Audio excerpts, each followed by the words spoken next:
Welcome back, everybody. So glad you could be with me here today with the Garrett Wade number 4. This is not an antique, but it's just another one of those tools that I don't need. So I brought it out, made sure I flattened the sole. She's flat. She's got one little scrape in the sole, but it's as flat as I can get it. Sharpened and honed the blade. The blade does have a hollow in the back, which I am going to try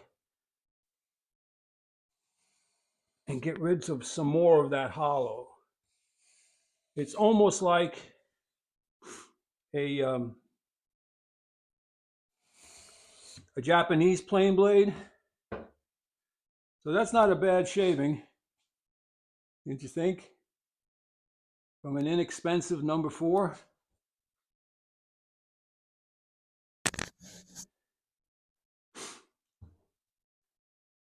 So Garrett Wade is, as you may know, a purveyor of all things hand tool. And they don't make this tool. I'm getting about a half a thousandth on this, but the micrometer is not the best tool to measure thin sheet because you can twist and compress the fibers, but it's definitely under a thousandth of an inch. So we know Garrett Wade didn't make this plane, and we know he probably, or the company probably, went overseas somewhere where there might be like a billion people. And I know of a factory over in one of these countries that happen to have a billion people that makes this particular style hand plane. I've seen this plane before. So it works nice. I don't need it. It's going to be another one of those planes to go on the chopping block.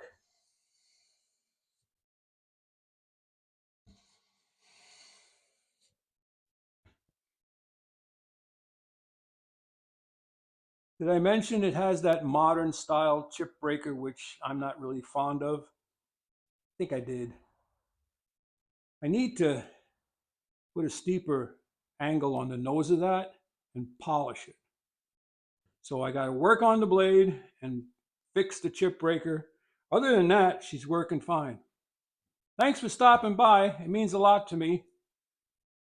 Head out to your workshop. Go make some shavings, but not before you like, subscribe, and share. Walter out.